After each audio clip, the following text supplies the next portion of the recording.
From the headquarters of the Guild of Champions, this is the Becoming Thin podcast, and I am your host, Chris Terrell.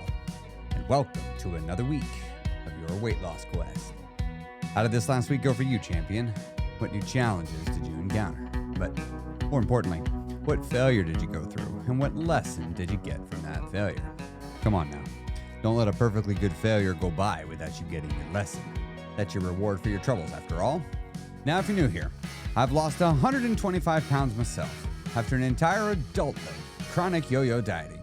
Up, down, up again, before I finally got sick and tired of being sick and tired and fat, and it made some permanent, meaningful, and actual changes to my real-life lifestyle, habits, routines, environment, community, into my systems of belief. Because it's all 6 of those things that dictate the results and trajectory of my life, and if I wanted to get a new results and a new trajectory, I was going to have to go change all 6 of those things.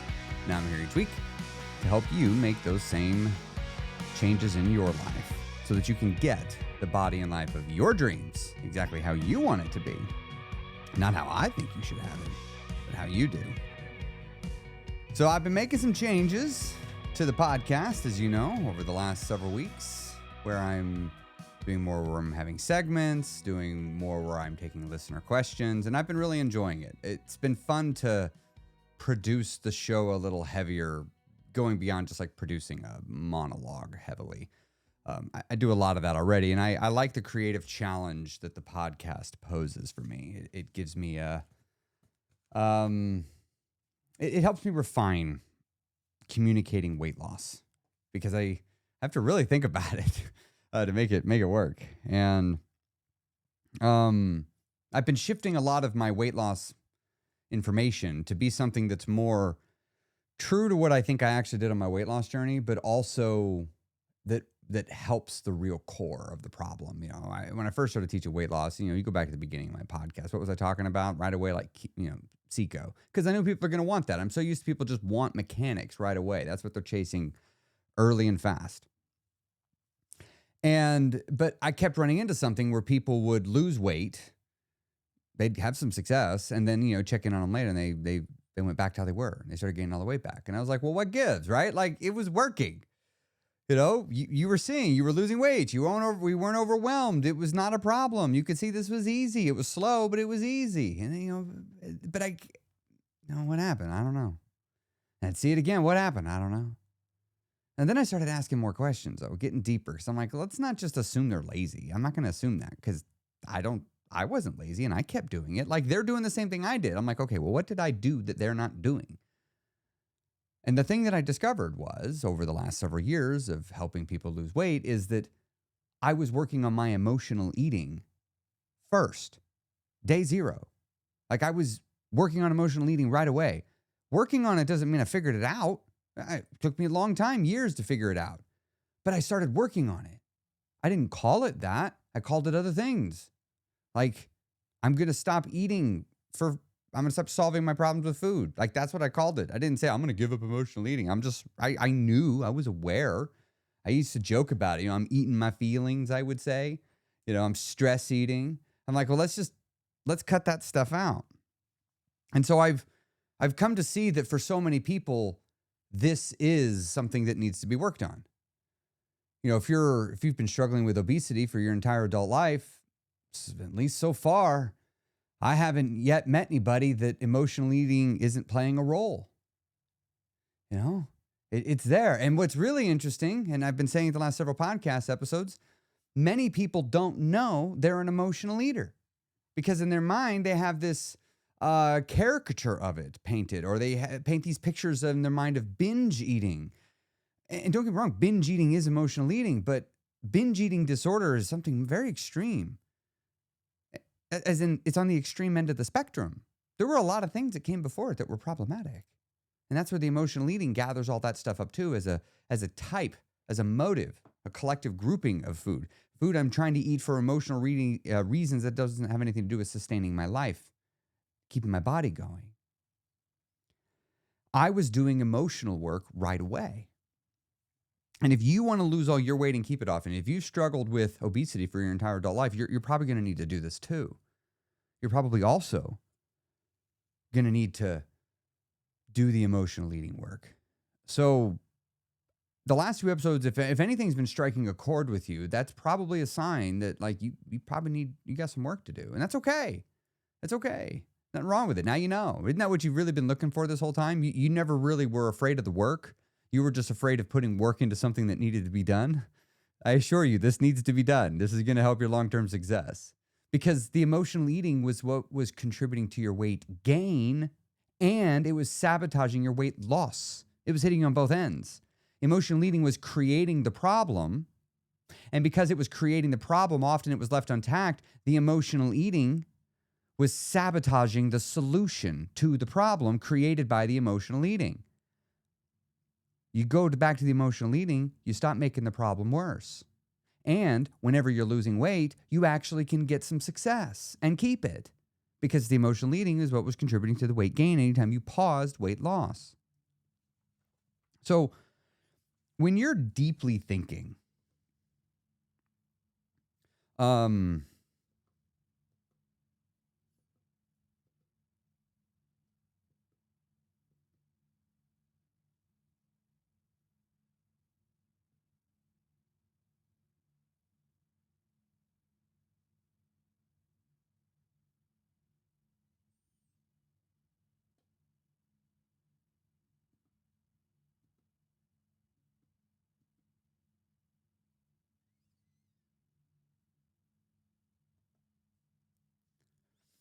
and here's the reason why this is so important, because emotional eating is usually occurring when you're you're under the spell of emotions. When you're deeply emotional, you're often not thinking clearly. When emotions are clouding your mind, what's happening that you're seeing with your eyes is being altered by your emotions. It's being filtered. Now, this isn't a bad thing. To have your emotions impact what you see. It's not bad to have because like when I go on a stage, as an example, I like to perform and do things on a stage. The emotion of fear is causing me to see things different, but I like it because it keeps me sharp, keeps me focused, keeps me grounded, keeps me present. It's not bad that it happens, even though there's really no reason to be afraid. But just as it's not bad that it happens, it's also not a good thing that it happens. Right? It's just something the mind does. When you have emotions, the mind uses those emotions to help you make determinations of what's happening. It's just a feature. However, if one is not aware that the mind does this, what happens is you're going to start getting inconsistent results in life. Because if you're not aware that the mind is doing this, you're making decisions, sometimes thinking you see something for as it is. And sometimes you're thinking clearly because the emotions aren't taking you over. And sometimes you're thinking not clearly because the emotions are taking you over. And if you don't know that's happening, you're going to think you're thinking clearly the whole time. Wow, did that make sense? I sure hope that made sense. But emotions are like a spell that alter your perceptions. And some of these spells, like fear, alter your perceptions a lot. The emotions help you with things like what's important, what's urgent, what feels good, what feels bad. Or what are they doing? Why is this happening? These distortions can be so convincing that you believe what you're seeing and experiencing is true. You believe it's reality. Now, there's a Zen parable that I really enjoy. I thought I'd share it with you. It kind of ties in with this. But it goes, a man is paddling down a quiet river in his canoe. The water is smooth, the air is still, but up ahead, he sees another boat drifting into his path. It's heading straight for him. Guy squints. There's plenty of room to steer around it, but why should he steer around it? I was here first. I was going this pathway first. They see me, he thinks. They should move. I have the right of way. And yet the boat keeps coming. Well, now he's getting a little agitated. He waves his arms. He shouts, "Come on, are you blind? Turn your boat. Turn. I have the right of way." He screams. The boat still doesn't move. Now the man's heart rate is climbing. The anger's really starting to build. He's thinking in his head, some people just have no respect. They have no awareness, not at all paying attention. This guy's refusing to veer off course. This guy's got to move. I'm not the one who needs to move. And just as he's getting so caught up and he's screaming, boats collide. And so as his boat's bashing up against his, he looks next to the boat in the next one, only to realize the other boat is empty. No one was in it. All that shouting, all that fury, all that self-righteousness, it was for nothing. Totally for nothing. Not only that, the wreck could have been avoided completely if he had simply steered away. If he had simply tried to see if there was another person in the boat, to see if they'd pay attention. But the story in this man's head wouldn't let him do that. He didn't crash because the boat was heading towards him. He crashed because of his pride. He crashed because of his assumptions.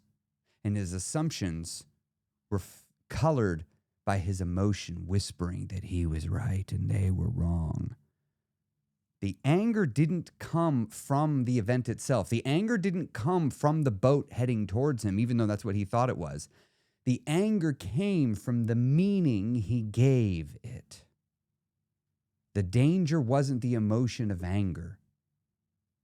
The danger was he made decisions while under the spell of the anger. You don't need to not feel emotions, but you do need to recognize when you're under their spell. Because when you begin to recognize that you're under their spell, you can begin to make different choices in your life and go in different directions. Okay. See you in just a minute on the Becoming Thin podcast.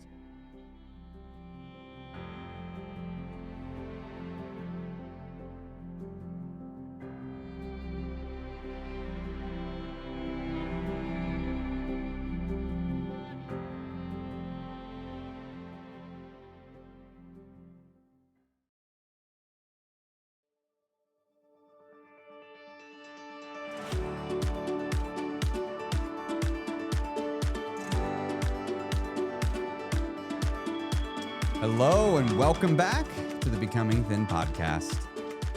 My name is Chris Terrell, your host, and today we are taking more listener questions about emotional eating. All the questions today come to us from the Becoming Thin Facebook group, which you can find by heading over to becomingthin.com. Locating resources, you can click it there, or you can search for Becoming Thin on Facebook, and you'll probably be the only group. It'll be nice yellow font, the Becoming Thin community. We'd love to have you come be a part of it. You can engage with thousands and thousands of other people, all seeking to lose weight with a mindset-first approach to weight loss. And I'd love to have you come be a part of that. Also, in case you don't know, I go live on YouTube every Monday morning. So if you want to catch my live streams on Monday morning, head on over to Becoming Thin on Facebook, and you can subscribe, and you'll get notified when I'm going live. I usually go live around 9-ish a.m. every Monday morning for your morning motivation to kick off the week. And if you enjoy the podcast, you'll definitely enjoy the live stream. It's very casual. We keep it fun. We celebrate wins, highly interactive. I would love to have you come join that. So our question today that we're taking comes from Tracy. Again, it's from the Becoming Thin Facebook group. Tracy says, my emotional eating happens when I feel sorry for myself and I buy something sweet, usually like a bag of cookies. But when I recognize the problem before it goes too far, why does my tricky brain say, be kind to yourself, finish the whole bag, and then it will be over and you can start afresh? So I have several questions to answer today. I'm actually going to only take two. I've been doing 3 or 4. I'm only going to do 2. I really sat with this question a lot. I used up the majority of my podcast preparation time to go through this question. It was a short question. But it's pointing to some super deep things.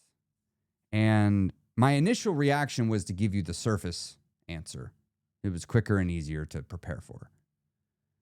But when I wrote up the outline, if those of you are watching videos, you can see I got my outline, all this stuff now. It's a little different than I normally do. It's more of a detailed outline. Not that I'm reading off of at the moment, but as I was preparing this outline and I was getting ready to move on to question 2, I did what I always do, which is I go back and I reread over it. And I read it and I was like, no,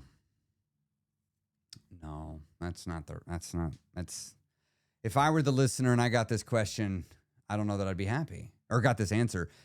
And it's not that I would have probably been grateful for the answer. It's more of it just, I wouldn't have been happy because it wasn't going to give me what I really needed. It was asking what I asked, not seeking for the question I should have asked.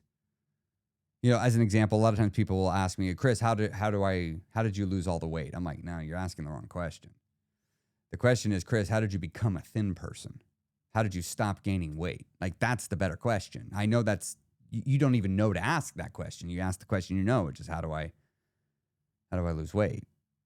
And so I hear in this question, there's the question that you asked, but I don't think it's the question you need answered. So your question is, why does my brain trick me into eating? When implying like I don't want it, right? You said here, why does my tricky brain say, be kind to yourself, finish this whole bag, then we'll be over and start it over again? Why is your brain doing that? It's playing a trick. So I want to describe how I see this situation. But before I do, I want to say that I've got zero judgment towards any of this, what I'm about to say. I'm about to use a couple of words that might trigger feelings within you listening as you hear me say them. Just know that the words are going to conjure up a story in your head. The words act as a sort of a mirror, I guess you could say. So just know that. And if you feel feelings crop up, just notice them. Just notice those feelings and let them settle. You don't need to do anything. Just notice them. If the feelings get strong, if I say a word, you're like, and your brain's like, he said this that way. That made me mad. I just want you to pause the podcast and just wait 10, 20 seconds, let the emotion settle, and then come back if you need to. I don't think you'll need to, but some of you might, and I don't want you to feel any kind of way because you do. You said something earlier. When I feel sorry for myself, I buy something sweet. When I feel sorry for myself, I buy something sweet. You see, the experience of feeling sorry for yourself is happening due to a deeper conflict within your heart, within your soul, within your mind. Why? You said, when I feel sorry for myself. That was a big, big clue to something deeper going on within you. And when I looked at my initial answer to the question, I didn't address it. And I realized I almost spent the entire time answering, why does my tricky brain say be kind to yourself? I wouldn't have done you a favor. Let's talk about what's happening here. When a person says, I was feeling sorry for myself, that person is typically speaking from their ego mind. And this is really important to know because the ego mind is tapping into the self-image and the ego mind is tapping into your systems of belief. Okay, this is the hard part right here that I'm about to say. When a person is saying, I am feeling sorry for myself, many times it's being fueled by the mind. That thought is being fueled by the mind engaging in self-pity. The self-pity experience is coming from the story within a person's mind, a narrative, but not just any old narrative. No. It's a narrative that is personal, and it involves you suffering as a result. Self-pity comes from the mind focusing on and holding on to a personal narrative of suffering. It's the mistaken belief that your pain is unjust in some way and that life is doing something to you rather than just simply unfolding in front of you as it does. Okay, so why does the mind turn to food when self-pity is being experienced? You know, the answer is the obvious one, actually, this part. The obvious answer is this. At some point in your life in the past, you were feeling self-pity and you were given some food. Either you got it yourself or a parent or a friend or a family member or somebody gave it to you in that state and they named it. You feel bad, let's get this. Somehow the food and the self-pity were connected and it worked. You felt better. You noticed when the food was done, you felt better. And so you did it again. And you noticed it worked again. And then you did it again. And then you noticed it worked again. And then you continued to do it again and again and again until the subconscious mind started to take over a lot of the little choices for you to the point that it just became a pattern. Like you didn't even have to think about it. It didn't even feel like you were choosing it. It literally just becomes, I feel sorry for myself. I think I'm going to go get some ice cream. And there's so much happening that you're not aware of. Let me explain it to you with a metaphor. Consider that when you want to drive to the store to get the groceries, all you do is just drive to the store. That's it. You're just driving to the store. What's actually happening, though, is your subconscious mind is handling a lot of the legwork. Operating a vehicle has a lot of little steps that have to be done, and a lot of things are happening all the time. I've learned this when I've had to teach 2 kids how to drive in the last few years. I got a 3rd one coming up. And it's crazy. I like the experience because it reminds me of just how much I'm doing unconsciously when I drive. Turning the wheel.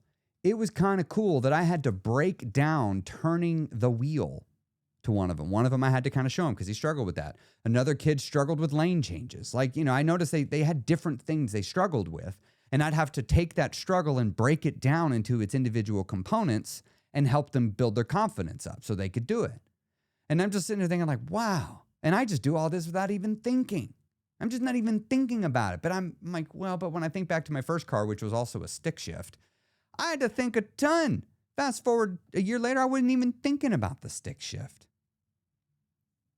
And this is exactly what happens with the self-pity and the food. The mind continues to use the food as a proven solution. I feel the feeling. I want to make the feeling go away. I have this proven solution. And if it doesn't make the feeling go away, it makes it easier to tolerate the feeling, right? Because sometimes you can't make the unpleasant feeling go away, but you can make the experiencing of it a little bit more palatable, right? So why does your mind negotiate you into eating food? Why does your mind negotiate you into eating food? Because, well, your mind is doing it because it's interested in your well-being. You're hurting. And your mind is seeking to get out of experiencing that hurt. And your mind is aware of a solution to the problem. When you're feeling that self-pity feeling, that old voice shows up and goes, ice cream.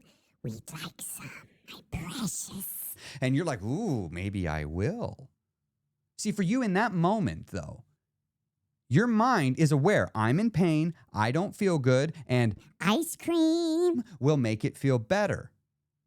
So for you, in that moment, choosing to not eat the ice cream would be perceived by the mind as choosing to remain in pain. Think about that for a moment. When you have been using ice cream to solve your troubled heart for years and years and decades, some of you, this began as a child with your parents solving your troubled heart with food, and you kept doing it again and again and again. And then when you got out of your parents' house, you kept reinforcing the pattern. You never broke the pattern. Anytime you didn't feel good, you went to food. Your mind, just like driving to the store, doesn't even have to think about it. You just autopilot to the store. Your mind autopilots you to the ice cream. Your mind autopilots you to the ice cream. Why? Because your mind knows I'm in pain. I don't want to be in pain. This ice cream will get me out of pain reliably. Go. But your brain's not telling you all that consciously. It's automatic. You're just doing it. You're just calling it getting ice cream. Sometimes you might say something to the effect of, as it said in the question, Where was it? When I feel sorry for myself and I buy something sweet like cookies, I recognize the problem before it goes away. Why does my tricky brain be kind to yourself? Finish this whole bag. You hear how the rest of the question became like after the talking of your mind to get the, in this case, cookies. I'm using ice cream as my example, but cookies. So in your mind, your brain's like, I don't feel good. I get these cookies to feel better. If you don't get the cookies, you're choosing to not feel better. You're choosing to remain in pain. That's how your mind perceives it.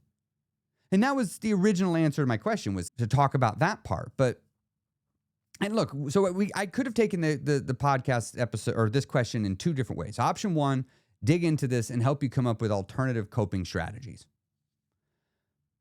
But if I did that, all I would be doing is helping you install reactive solutions. And you need to do that. But honestly, you could learn a lot of those with ChatGPT. The answer would help you handle the situation after you're feeling the self-pity. But I think that's like taking an aspirin for a headache. Sure, if you have a headache, take some aspirin. But in the meantime, why don't we figure out what's causing the headache so you never need to take the aspirin again? So then I thought, okay, that's option one for how I can answer this question. But what about option two? Option two is, let's just go right to the source of the entire situation. Remember what I said? I have a headache, I take an aspirin. Well, why feel the headache at all and be dependent upon aspirin to get through the day? AKA a coping strategy. The self-pity is the headache. The cookie is the aspirin. What brought the headache on? If you didn't feel the self-pity, you wouldn't need to emotionally eat because of it. Now, from how I see it, you have two things to deal with. You have to deal with, what do I do when I feel self-pity? And how do I stop feeling self-pity? And the cool thing is, if you resolve the second one, it'll by extension resolve the other. So it's like I could leave this like self-pity intact and keep just getting real good at what do I do when it shows up. But I'm willing to bet a lot of this feeling sorry for myself that you're going through is entirely unnecessary and is more than likely just a response that was conditioned into you when you were much younger. You don't actually need to, you don't need to do it. So I think we should dig into what causes the self-pity then. We should deal and address with that, because then you don't need to do anything. So to help me understand the cause of something, I find it helpful to know what the opposite of a thing is first. I like to often see if I can understand that, because sometimes I understand its opposite, but at a minimum gives me a new understanding of it. Many people would say the opposite of self-pity is self-compassion, because I think it's because self-pity feels like being hard on yourself while simultaneously asking for comfort. But I think that's a problematic way to look at it, because some people, in fact, a lot of people, can't tell the difference between self-compassion and self-soothing. To many people, they're the same thing. Or they confuse them. They think something is self-compassion when it's self-soothing. See, self-compassion is treating yourself with kindness, understanding, and acceptance. Self-compassion provides comfort while holding the uncomfortable truth in the frame of the mind. The uncomfortable truth is present. Self-soothing, on the other hand, is a little different. Self-soothing is the act of calming yourself down during emotional distress. And this is usually done by some kind of a sensory or a behavioral or mental technique, something designed to regulate your state. You're actually trying to have something change how you feel. This comfort often is done to avoid allowing the truth to be in frame. So compassion allows you to be given the care, but the uncomfortableness is allowed to coexist. Self-soothing usually is driving away the discomfort. They both do reduce pain and provide a sense of comfort, but they're not doing it the same way, and therefore they don't give you the same results. And since people can easily confuse self-compassion with self-soothing, I think it's more helpful to focus on a different opposite to self-pity. More helpful to focus on something that you can't mistake for something like self-soothing. It'd be very difficult to mistake it for a problematic thing. So I think the better opposite is to focus on self-ownership. Self-pity says, poor me. This situation shouldn't be happening to me. I'm powerless. There's nothing I can do. Self-ownership, on the other hand, says, this is hard. This hurts. This is difficult. But it's mine to face. And I can choose how I navigate this. Self-ownership keeps the emotion, but removes the victimhood. Self-ownership acknowledges the pain.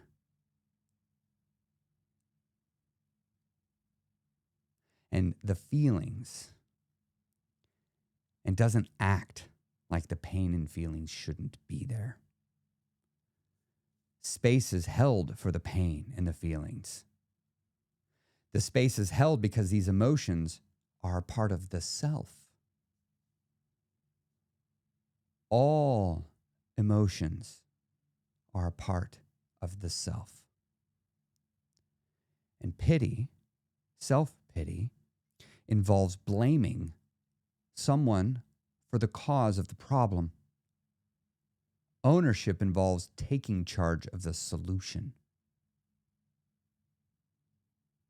Sometimes the cause of the problem is our own feelings, and we blame our own feelings. And how does it feel when someone is blaming your feelings? Did you ever consider that you could create that in yourself? Ownership, taking control of the solution, that's different. Part of the premise in your question is that you're seeking to take control of the emotion. In your question, it appears there's an underlying belief that states that some feelings should be or must be escaped from. I'm feeling sorry for myself. Your whole question was dripping with the notion that you should be not feeling something, or that you needed help to feel something, or that you don't want to or shouldn't be experiencing it. I'm not sure, but it was clearly an avoidant thing. Here's the challenge. The emotional eating isn't honoring those feelings. When you turn to the cookies as an example, it's avoiding the feelings by distracting yourself from them. Or maybe the feelings are being experienced and you're distracting your focus on it with the cookies. You're kind of regulating it down. Or maybe even worse, you're just completely suppressing the feelings down and just continuing to eat until the feelings are gone, and then you stop.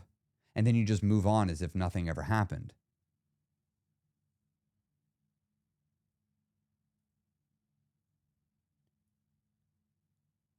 So this underlying belief that some feelings shouldn't be felt are there. But what if that just wasn't true? What if the belief that some feelings shouldn't be expressed is actually a part of the driving force behind your emotional eating impulses?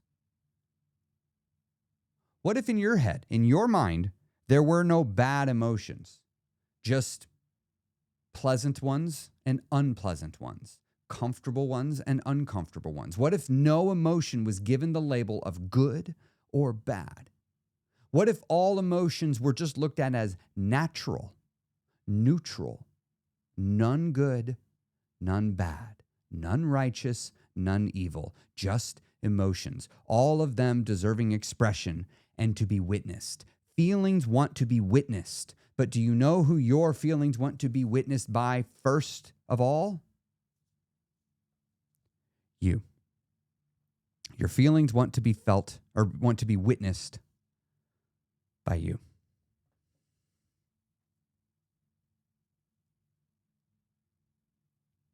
What if your job isn't to avoid those uncomfortable feelings, but rather, what if your job is to witness them?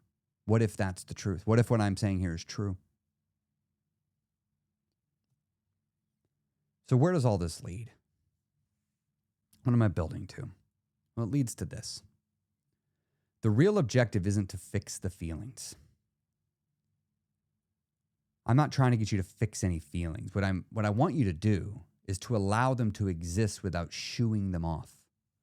The premise of your question is you want to shoo off the feelings, and you're turning to cookies to do it. I'm not interested in you shooing them off at all. Rather, my objective is to get you to welcome your feelings as a part of you, as something from your lived experience in the moment. And that would mean that when self-pity shows up,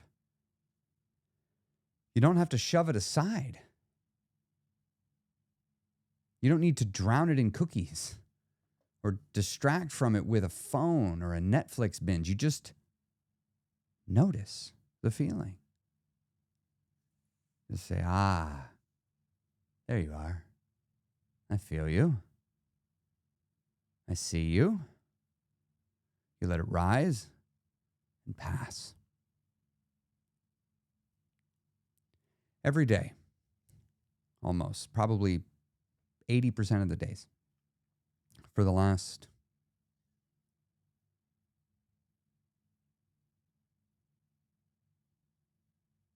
2 years,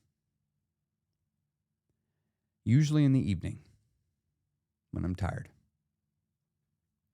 I get completely overtaken by fear and self-doubt. Every day, almost. Happened last night. I was sitting on the toilet when it happened. Just all of a sudden, the voice inside my head said, this is all going to come crumbling apart around you. Everything you're building it's just going to fall apart. You're a fraud. And you're going to see it. And you're going to feel it. Because look at all these things. You're not special enough to do this. And my brain will sit there and tell me all sorts of just terrible thoughts right there. And I'll hear it. Almost every day. I hear it. And it's not quiet. I have a physical reaction every time. And every time, I do what I learned to do on my weight loss journey. I say in my mind, there's the fear. There you are. How interesting.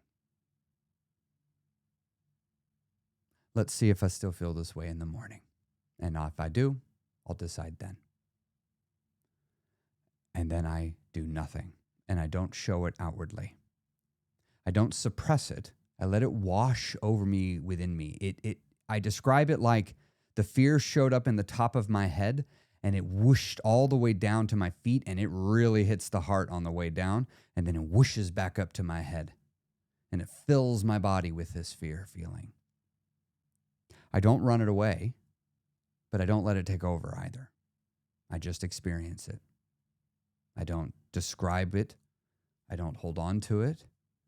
I don't fuel it, but I don't shoo it off either. I don't tell myself I don't want to feel this way. I don't tell myself not to feel this way. I just feel scared. Every now and then the fear is so much I need to go remove myself from the room. This is the first time I've ever told anybody about this publicly. If my wife's listening, honey, this is the first time I'm even telling you. I mean, this won't be a surprise. I've told her I feel things like this before, but I've kept it to myself how frequent it is. Because on my weight loss journey, this happened to me too. Fear every day. Every day. On top of all the other emotions. But I had made the decision 6 years ago that there are no good emotions and there are no bad emotions. There are just emotions. And I discovered on my weight loss journey that all emotions desire to be expressed and then released. They don't want to stay in you forever. They want to leave, but they want to be witnessed first. And being witnessed by yourself does a lot. Sometimes you need another witness, but a lot of times you can do it with just yourself.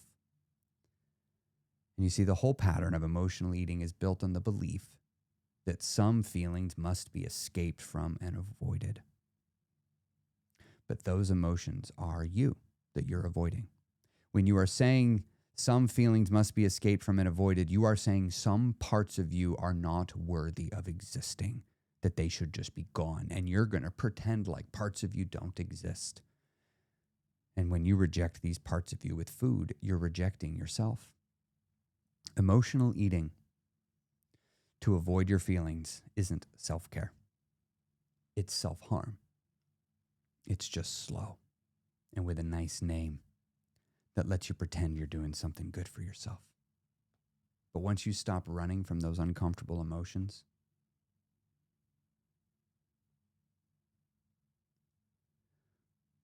you'll stop needing food to rescue you from them. Because you'll realize you don't need to be rescued from your emotions. You already know how to process them and feel them. But you must take a leap of faith on yourself.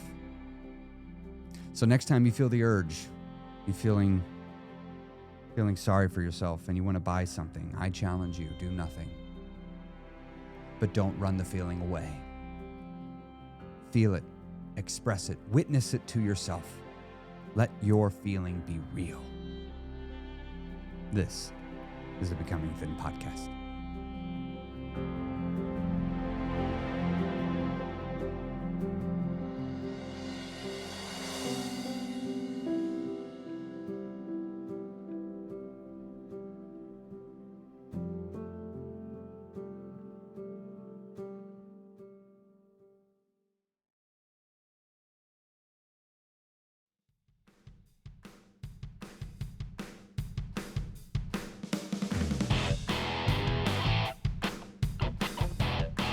Welcome back to the Becoming Thin podcast.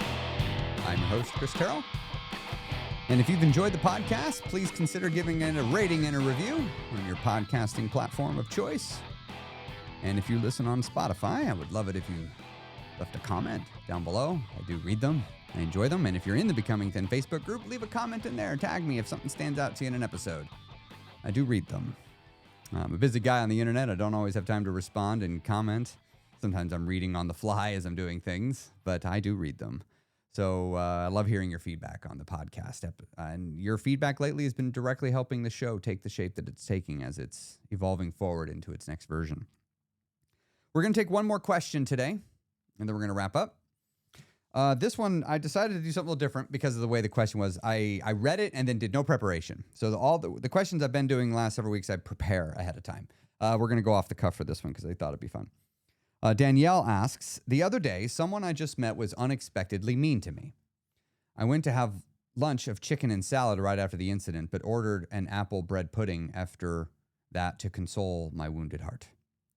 Have you been in a similar situation, and what would old Chris versus new Chris have done? So I like that one because it was asking me to compare what I would do in the past versus the other. And I thought, well, let me come up with that on the spot. So this is off the cuff. Old me would have done something very much like you. I wouldn't have necessarily said I was doing it to feel better. I just would have gotten what I want. I made no effort to try to eat healthy. I wasn't even trying. I made no effort. I just ate what I want. Every meal had to be a slam dunk. It had to be a grand slam every meal. At a minimum, I just didn't do simpler meals. Like every lunch, where could I get the best amazing lunch? I want great burger. If I'm going to get a chicken sandwich, where can I get the best chicken sandwich? Not one I like, just the best. But when I'm grading the best, volume is a part of that. I need to get money. I need to get my money's worth. And if I wanted to throw on a dessert or something like that, I just did. But usually I would stuff myself on the entree. But when I'd come home, then I would get into the desserts, ice cream for me. But I wouldn't have thought of it as consoling my wounded heart because, again, outside of some of my casual speech, I didn't think I was that bad of an emotional eater. I was aware I ate for my emotions. I had no awareness how bad it was. And I certainly wasn't saying things like, I'm soothing my troubled heart with this bowl of ice cream. Not as a regular thing. I might as a cliche. But, no, I guess if I was really sad, I would. But certainly not for just like somebody was mean to me, even though I was doing that. I just wouldn't have called it that. I just would have called it getting ice cream. So old me would have done what you did. I would have suppressed it, tried to bury it down, try to brush it off, and I would just try to forget it happened. I wouldn't even try to refute it. I would just like, because what if they were telling me the truth, right? What if this person hurt me with truth and I didn't want to accept that it was true? So I'm not even going to investigate either way, right? My goal is to just pretend it didn't happen. I mean, I was regularly trying to pretend parts of my life didn't happen, which is just pretending I don't exist. Like basically saying, hey, this part of your life, it's so shameful, you don't even deserve to remember it.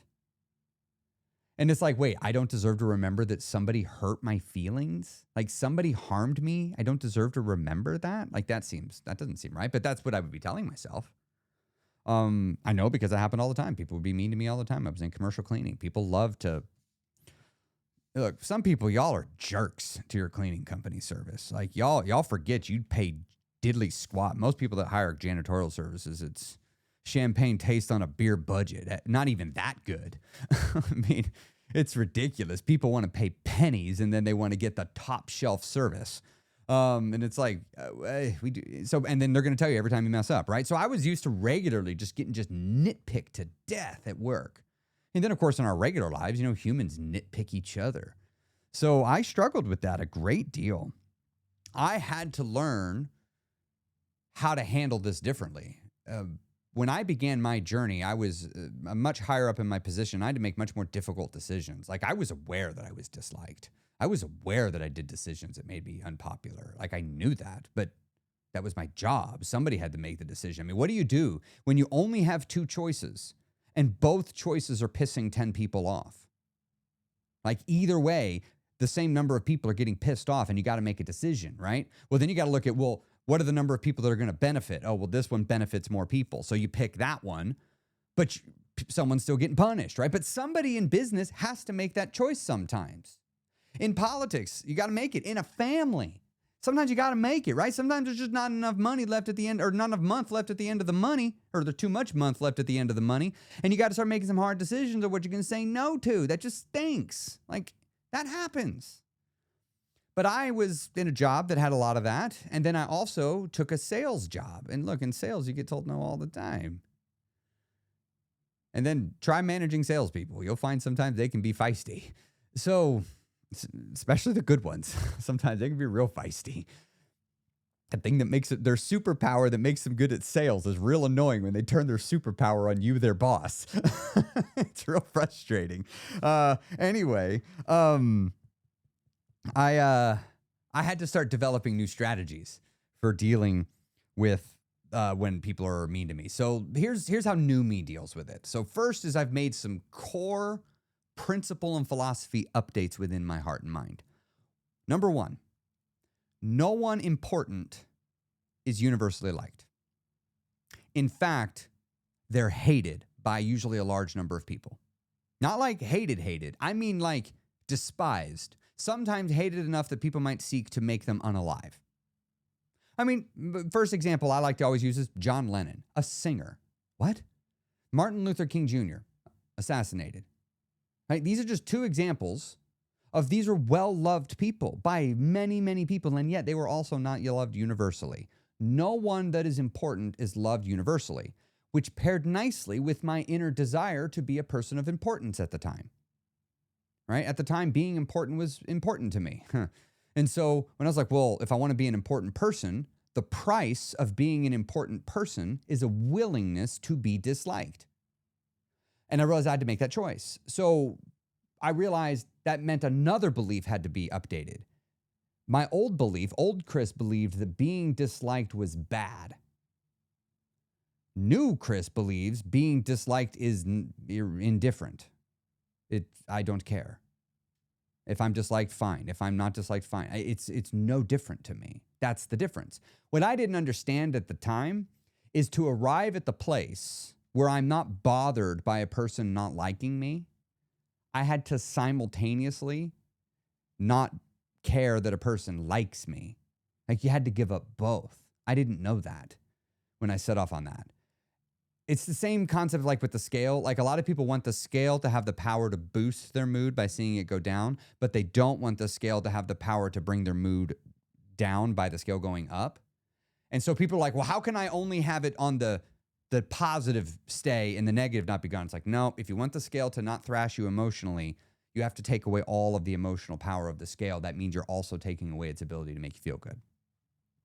So that's the other thing. With this belief about someone being mean to me and not liking me, I've had to learn to not take it personal.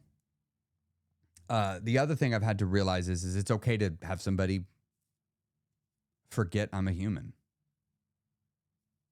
And then they treat me like not great. Because I have to look at them compassionately. Like, I do that too. I'm sure, Danielle, I'm sure you do it too. I'm sure you've been unintentionally mean to somebody. Like, you didn't mean it. And I'll bet it's happened and you don't even know it happened. We all do it. It's, as I said earlier in the episode, like, if you're around a bunch of humans, you're going to step on each other's toes. Like, it just happens without even meaning to. And so sometimes I have to remind myself, like, they may not mean it. Take a compassionate perspective. I mean, that doesn't negate the hurt. I mean, my emotion is real and I'm going to let the emotion be felt, but I'm not going to take that emotion and use it as a weapon to go harm the person that harmed me. And I'm not going to take that emotion and use it as a weapon to harm me for the person harming me. Because you got to remember, I have another belief. I believe now that emotional eating, turning to food because I'm not doing good, I look at that as self-harm. I think it is self-harm with a nice name. And it's a socially acceptable form of self-harm. I don't think it's good. I don't think it's the right thing when you're trying to deal with your emotions. So because I have that belief now, when someone hurts my feelings, turning to food doesn't match my identity, because my identity is somebody that takes care of myself. I value taking care of me. I value taking care of my body. I'm learning how to become better and better and better at it. I'm okay with being under construction, but it is a core value to me now. It wasn't, but it is now. And because I managed to make this a core value, if I can bring to my awareness that, hey, you're about to turn to food for your feelings. And as you believe, Chris, a person who turns to their food for their feelings is choosing to engage in self-harm to manage their feelings, just like someone smoking cigarettes. It is self-harm. Yes, it's getting them through the other thing by harming themselves. And you don't harm yourself on purpose like that. Not in a destructive way. It's like, oh, yeah. That usually is enough. Reminding myself of that enough is enough to get me to go try something else instead. The other thing is, we'll go back to the question I answered earlier with the self-pity. I try to get to the place where someone being mean to me doesn't cause an emotional reaction in me like that anymore. It still causes an emotional reaction, just not one like you're describing. It certainly doesn't, for me, you didn't say what it was, but for me, it certainly doesn't, mine would have been like pity, right? And victim thinking. Mine's, someone being mean to me doesn't trigger that. Now I have an unfair advantage on being able to become okay with people being mean to me. I post on the internet about weight loss. And I got started on posting on the internet about politics during COVID-19. So let's just say I've taken a large amount of hate directed directly at me. And yeah, that was hard at first. But I tried desensitizing myself to it. That didn't work. I tried avoiding it, just not reading it. That didn't work, because then I had to avoid everything else. And the hate was the minority of the time, but it was certainly a noticeable amount of the time. So it's like, what do I do here? And so this is what sent me off on a bit of a spiritual journey, not a religious spiritual journey, but spiritual as in the journey within my heart, within my soul, the stuff that you can't see, taste, touch, or smell, right? The stuff inside. And I started on that journey. And this led to the journey of being enough. Learning to act as if and live as if I'm already enough. Because when you act as if and live as if you're already enough, you'll begin to act differently. And when you act as if you're already enough, people that see you will believe you think you're already enough. And they will treat you like a person who believes that.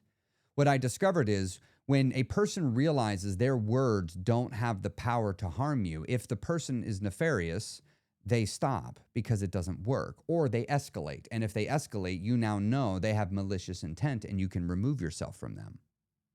When you're able to go non-reactive, the truth of the situation manifests itself. Because sometimes the person didn't mean to hurt you and they will begin to see this. It complicates things, I realize, when I reacted from a place of sadness when a person hurts me. It complicates it. Now, there's a difference between the casual interaction and people you live with and people you see all the time. If a person keeps hurting you, you need to talk to them about it. And if they still keep hurting you, you need to talk to them about it again. And if they still keep hurting you, you might need to leave. And if they hurt you too bad, you may not get to stay and give them a chance. You might have to just leave. That's what a boundary is. A boundary is not getting them to stop. A boundary is about getting you to leave if they don't stop. You don't control the other person. You control you as a response to what they do. You subjugate your reaction to them by saying, I'm not going to do this. You pick how you want me to do it. You decide. You give them the power. That's what a boundary is. It's crazy, but it works. And a lot of people will be like, oh, no, I don't want to do that. But if they have ill intent towards you, they'll do it and they'll reveal themselves and you'll know you need to follow your boundary. And that's okay. So the other thing that really helps me now versus in the past is recognizing that my opinion of me supersedes everybody else's opinion. In fact, my opinion of me is divorced from everybody else's opinion. I do seek feedback. I do like hearing things given to me because I want to have a better understanding of myself, including the unintentional impact of my words and my actions and inactions. But my self-worth is only determined by one entity, me. This is where I got to drift into my personal opinion here for just a moment. I was raised very religious, and a lot of my self-worth was directed to me by a God. I reclaimed my self-worth at the end of I began the process of reclaiming my self-worth at the end of my 20s, and it concluded about 2/3 of the way through my 30s. And I decided that my self-worth will be determined by me. And thus far, I have seen no reason to give my self-worth determination up to anyone or anything else. I've decided I'm enough. And that's all I need. Now, what does old Chris do versus new Chris? Old Chris had his own opinion of him, but everybody else's opinion mattered more. If their opinion of me was worse than my opinion of me, then I needed to lower my opinion. If their opinion of me was better than my opinion of me, then they were wrong. I had an underlying deep-seated belief that I was not enough, that I was broken, that I was flawed. And remember where I said some of my shame issues came from. So I lived the first chunk of my life from a place of shame. Shame for existing, shame for having thoughts, shame for having feelings. I was pretty much convinced I was going to burn in hell when I was dead. Not the literal hell, it was Mormon hell. So not the spooky Mormon hell, but the Celestial Kingdom. That's where I was pretty much convinced I was going to be. Because of things I couldn't control. And so I was like, I was a shame-filled individual because I felt like I was flawed and I was broken. So anytime somebody tried to tell me anything to the contrary to that, I'm like, yeah, but you don't know what I know. If you knew what I knew, you wouldn't say that. You wouldn't say I was worth something. That's why if their opinion of me was higher than mine, I explained it away. But if it was lower than mine, they were confirming my fear. And so I'd be willing to believe it. I had to really work on that. Like, just not emotional eating isn't like, you don't just not emotionally eat when you get your feelings hurt. Yes, you need to do that, but you have to also get to the place where you just don't get your feelings hurt. You see, I actually just needed to stop caring so much about what people thought about me. I needed to not be so concerned with such things, which was hard for me because I was very much concerned with such things in every aspect of my life with how people thought of me. But as I let go of the opinions of others and hung on to my opinion of myself, I discovered something. I kind of like me. Like, I enjoy living with me. I got the privilege of living alone with myself for a little while and getting to know me. You know what you do every day when you live alone after work? You do exactly what you want to do. That's what you do. And that's what I did. But I didn't know what I wanted to do. So I experimented and I discovered what I wanted to do. I figured out who I was. And then I fell in love with me. Not like in a romantic sense, but in like a familial sense. Like I love me. I love who I am. I love who I've always been. I love the life I've lived, including the unpleasant parts, because without them, I wouldn't be me. But I had to repair my relationship for that. When I made my opinion of me matter more than anybody else's opinion of me, all of a sudden, remember, I'm the receiver of that. I was finally, for the first time, receiving my own self-acceptance. I was saying, self, you're good enough just as you are right now. You can change if you want. If you stay exactly the same, I love you just as you are. If you change, I will not love you more. I might enjoy what you do more, but I won't love you more because you're worthy of all the love now. You don't need to do anything. Because finally, I was broken free. I didn't need a religion to tell me it was okay to love myself. I could just choose it. I didn't need people to tell me I could love myself. I could just choose it. I didn't need society or the government or my job or anybody else to tell me it's okay to love myself. Or finally, I found someone that would love me and accept me unconditionally as I am, flaws, warts, and all, because I know every dark secret I have. I know every thought, everything that I don't want people to know. I know the stuff that's going with me to my grave. And I chose to love me anyway, even though these were the very things I would have shamed myself for in the past. And when I chose to love myself, I got better. Like, you know how when you're sick, you get better? I was emotionally sick, and I got better. The love for myself healed me. And what was interesting is in that I uncovered why I was so afraid to love myself. Somewhere in my past, somebody had planted a thought in my head. I don't even know who. Confident people are narcissists. People that think highly of themselves are narcissists. And I'm like, well, I don't want to be a narcissist. But I didn't understand that, yes, narcissists display self-confidence and a high opinion of self. They display that. But so do confident people with a high opinion of themselves. The difference is the narcissist it's a facade. It's a ruse. It's fake. It's not real. They actually have a very small opinion of themselves, and they're hiding it with this big facade that's incredibly sensitive to even the most delicate of touches. And then they're explosive and reactive and controlling because they're protecting this weak side of themselves. Whereas a confident person with a high opinion of themselves is a confident person that has a high opinion of themselves. The difference is it's real. That doesn't make you a narcissist. That just makes you a confident person with a high opinion of yourself. That's what it makes you. It makes you someone with high self-esteem. There's the word. See, I had forgotten all about the self-esteem word. Because I grew up in a world where that wasn't prioritized. It was in my home by my dad. Outside of that, it wasn't. And it definitely wasn't in my own head. And on my weight loss journey, I repaired that. I went from I'm not good enough, I'm not deserving of unconditional love, to I have unconditional love for myself. And what was crazy is all of a sudden, it became okay if somebody didn't like me. Because I could run to somebody to make me feel better. Me. I could make me feel better. I could just talk with myself in my own mind and feel better. So what does new Chris do when someone hurts his feelings?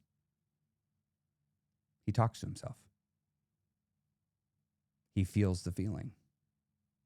Sometimes he just sits with it. He doesn't even talk.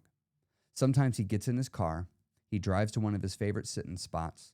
He hits the number 3 on his program seat, which takes the seat all the way to the back and the steering wheel all the way up.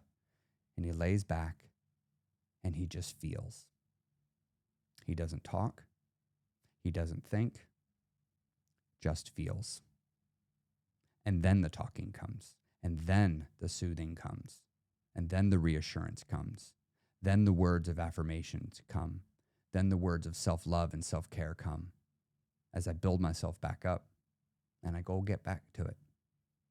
Because I remember at the end of the day, when I was broke just a few years ago and had nothing, because I got rid of everything I had, and I was living alone with no friends, too far from my family to see them, I was happy. Complete and total joy and happiness. And so I know that everything I have, I could lose it. And I might actually find more joy.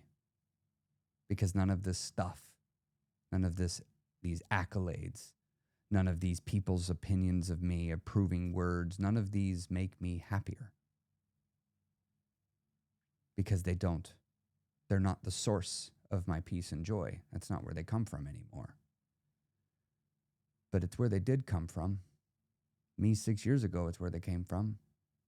But I've been on a 6-year journey. I've been podcasting about it for a few years now. You've gotten to hear the progression a little bit. I'm getting more comfortable saying where I'm at these days. I'm quite a bit far off from where I was. But thanks for asking that question, Danielle. I enjoyed getting to answer that.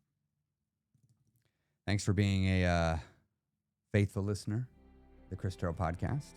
Coming back each week. The reason why I say thank you is I want to say thank you on behalf of your future self. Not because this podcast is magic or anything like that. No. But I know when you're here listening to the podcast, you're here because you're focused on you. I know you're here because I truly hope my words help you focus on you. I want to say thank you on behalf of your future self, because if you set aside a little time for yourself every day and every week for you, to pay attention to you, to think about you, to focus on you, your life's going to get better. And one day, you'll look back on yourself 5 years from now and you'll say, thank you.